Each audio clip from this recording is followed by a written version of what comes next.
Oke, kita sudah sampai di penghujung kuliah ini untuk tema filsafat, sains, dan agama. Ketiganya adalah tempat umat manusia mencari kebenaran, tempat sandaran logika-logika, mengambil keputusan, jalan hidup, dan segala macamnya. Dalam sepanjang sejarah kita sudah melihat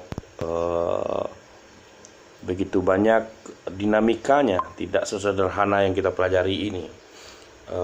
Kita berharap Anda melanjutkan pencarian kebenaran itu.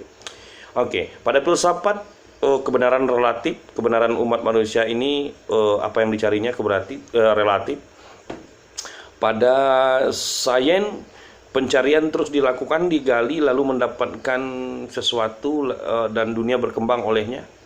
Dan agama meneguhkan iman, meneguhkan keyakinan orang terhadap tauhid, keesaan Allah Subhanahu wa taala.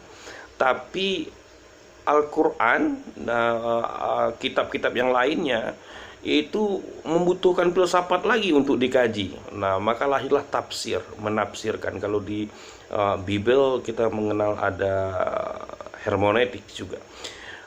Tafsir juga tidak lengkap hanya satu bacaan penulis tafsir, itu karya mufasir satu orang. Perlu perbandingan lagi, perbandingan tafsir masa klasik, masa pertengahan, masa kontemporer, masa sekarang. Dan itu ribuan banyaknya. Artinya agama saja meminjam filsafat untuk bekerja dan menguraikan apa maksud ayat, kemudian bagaimana mesti dipahami dengan sains. Misalnya begini, suatu hari saya membaca artikel Dahlan Iskan tentang ajaluhum, tentang ajal, kematian. Lalu teknologi menemukan, sains menemukan, kedokteran menemukan orang bisa diganti semua alat-alat perangkat. Lalu yang meninggal, yang mati gimana?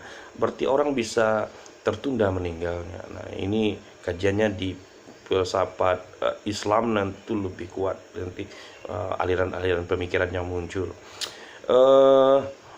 Seterusnya ada yang memang di negara dan di belahan dunia sains saja hidup. Orang hidup dengan sains saja, ternyata berhasil. Ada yang hidup dengan filsafat saja. Nah, kita beruntung bisa ketemu ketiga-tiganya, memanfaatkan, mencari kebenaran, dan kita pelajari. Baik, kita ketemu di kelas berikutnya, dan saya kira tiga hal tadi mesti kita pahami sebagai alat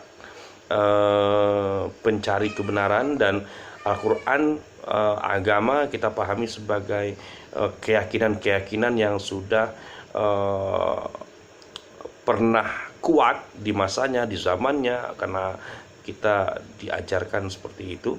Tetapi kita bukan berarti berhenti berpikir, karena filsafat membutuhkan berpikir, agama juga diminta untuk berpikir, apalagi sains berpijak dari pikiran-pikiran lama lalu dapat pikiran baru, atau menimbun, atau meningkahi, atau memprotes, atau juga meniadakan pikiran-pikiran lama.